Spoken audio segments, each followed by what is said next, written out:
Sahabat beriman yang dirahmati Allah, Al-Adlu adalah sifat Allah yang artinya Maha Adil. Keadilan Allah Subhanahu wa Ta'ala bersifat mutlak dan sempurna, tidak dipengaruhi oleh apapun dan oleh siapapun. Segala yang Allah ciptakan mempunyai kelebihan dan kekurangan. Itu semua sudah diperhitungkan oleh Allah dengan matang. Semua yang Allah ciptakan sesuai dengan kodrat dan jenis makhluk tersebut, baik manusia, hewan, malaikat, tumbuhan, dan jin sekalipun mempunyai kelebihan dan kekurangan. Setan dan sebagian jin yang ingkar kepada Allah Subhanahu wa Ta'ala menjadi makhluk yang menyesatkan. Tipu daya mereka akan terus dilakukan dengan tujuan menjerumuskan manusia ke lembah kemaksiatan. Makhluk ini digambarkan memiliki kekuatan yang besar untuk menumbangkan keimanan seseorang. Dikisahkan bahwa setiap hari mereka mengirim pasukan untuk menggoda manusia agar berbuat kejahatan. Meski terlihat begitu kuat, namun hakikatnya setan dan tipu dayanya bersifat lemah. Hal ini disebutkan dalam Al-Quran dan hadis-hadis yang diriwayatkan Nabi Muhammad Sallallahu Alaihi Wasallam. Dengan mengetahui kelemahan ini, manusia diharapkan bisa menjauhkan dari godaan setan dan jin. Berikut 6 hal yang dapat melemahkan setan dan jin. Yang pertama, orang-orang soleh. Kelemahan pertama setan adalah orang-orang soleh yang beriman kepada Allah. Hal ini dijelaskan dalam Al-Quran dan ketika setan berdialog dengan Allah Subhanahu wa Ta'ala, yang artinya iblis berkata, "Ya Tuhanku, oleh sebab engkau telah memutuskan bahwa aku sesat, pasti aku akan menjadikan mereka memandang baik perbuatan maksiat di muka bumi, dan pasti aku akan menyesatkan mereka semuanya, kecuali hamba-hamba engkau yang mukhlis di antara mereka." Quran Surah Al-Hijr ayat 39 dan 40. Ahli tafsir mengatakan bahwa ayat tersebut menerangkan setan itu dapat menguasai manusia karena dosa-dosa yang dilakukan. Namun ketika manusia melakukan hal-hal yang baik dan beramal soleh, maka mereka akan takut dan dengan sendirinya meninggalkan manusia. 2. Ketangguhan iman Umar bin Khattab. Setan dan jin juga sangat takut dengan salah satu khulafa'ur rasyidin, yaitu Umar bin Khattab. Dalam sebuah riwayat dijelaskan bahwa jika setan dan jin berjalan dan harus berpapasan dengan Umar, maka mereka memilih untuk memilih jalan lain. Mereka tidak berani jika harus berhadapan muka dengan Umar bin Khattab. Hal ini disebabkan karena Umar betul-betul memegang ajaran agamanya dengan benar, serta menancapkan keimanannya dengan tangguh. Hal ini membuat setan ketakutan dan membuat mereka lari. Dalam sebuah hadis, Rasulullah Shallallahu Alaihi Wasallam bersabda kepada Umar, "Sesungguhnya setan sangat takut olehmu, wahai Umar." Hadis riwayat Tirmizi. Ternyata tidak hanya kepada Umar saja. Golongan ini juga takut dengan orang-orang yang beriman dan betul-betul menjaga keimanannya. Dalam Al-Bidayah wan Inayah, Ibnu Katsir telah mengutip sebuah hadis berikut ini. Sesungguhnya orang mukmin akan dapat mengendalikan, mengalahkan setannya sebagaimana salah seorang dari kalian yang dapat mengendalikan untanya ketika bepergian. Hadis riwayat Ahmad. Bahkan jin kafir yang menyertai manusia bisa masuk Islam jika manusia yang diikuti memperteguh keimanannya.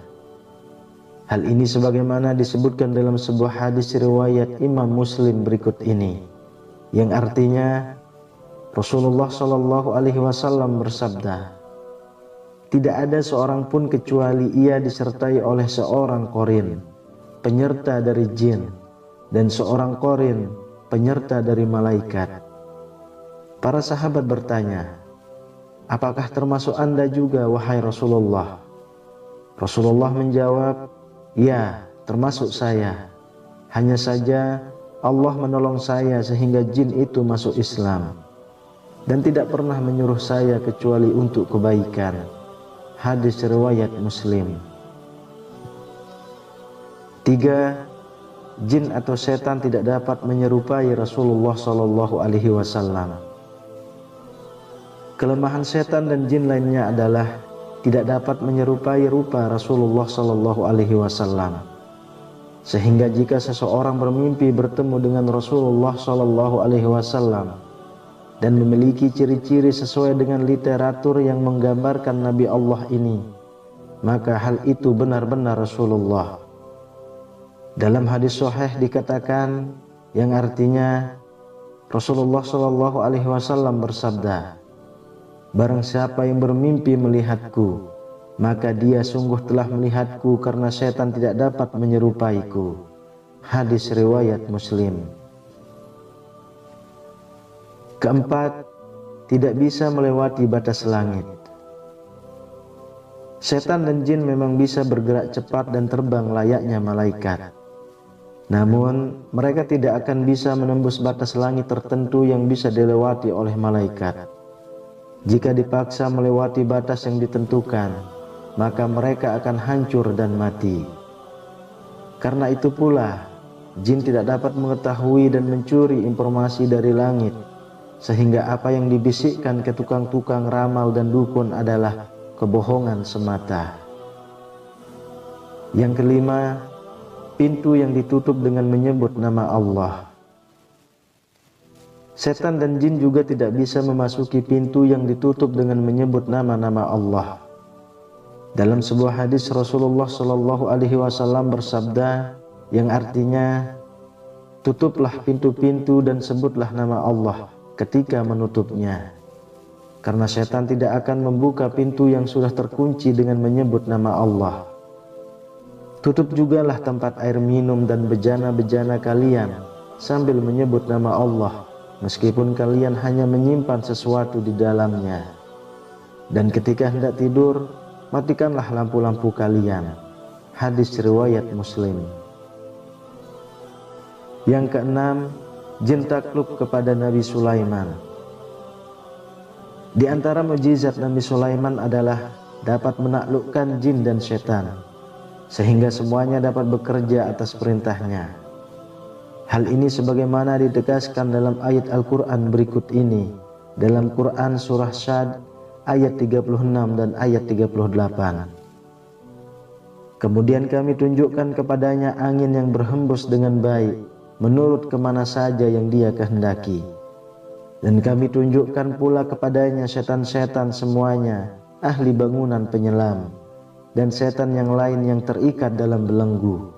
Quran Surah Sad ayat 36 dan 38. Mukjizat ini diberikan kepada Nabi Sulaiman sebagai pengabulan atas doanya yang mengatakan, dan berikanlah kepadaku kerajaan yang tidak diberikan kepada seseorang setelahku. Quran Surah Sad ayat 35. Doa Nabi Sulaiman ini menyebabkan Rasulullah tidak jadi untuk mengikat jin yang datang melemparkan anak panah ke muka beliau. Dalam sebuah hadis Muslim dikatakan, dari Abu Darda berkata, suatu hari Rasulullah Shallallahu Alaihi Wasallam bangun. Tiba-tiba kami mendengar Rasulullah mengatakan, aku berlindung kepada Allah darimu. Kemudian Rasulullah Shallallahu Alaihi Wasallam berkata, Allah telah melaknatmu sebanyak 3 kali. Rasulullah lalu menghamparkan tangannya seolah-olah beliau sedang menerima sesuatu. Ketika Rasulullah selesai sholat, kami bertanya, wahai Rasulullah, kami mendengar Anda mengatakan sesuatu yang belum pernah kami dengar sebelumnya. Kami juga melihat Anda membukakan kedua tangan Anda. Rasulullah menjawab, Barusan iblis, musuh Allah, datang membawa anak panah api untuk ditancapkan di muka saya. Lalu saya berkata, aku berlindung kepada Allah darimu sebanyak 3 kali. Kemudian saya juga berkata, Allah telah melaknatmu dengan laknat yang sempurna sebanyak 3 kali. Kemudian saya bermaksud untuk mengambilnya. Seandainya saya tidak ingat doa saudara kami Nabi Sulaiman, tentu saya akan mengikatnya sehingga menjadi mainan anak-anak penduduk Madinah. Sahabat beriman yang dirahmati Allah, demikianlah 6 hal yang membuat setan dan jin lemah.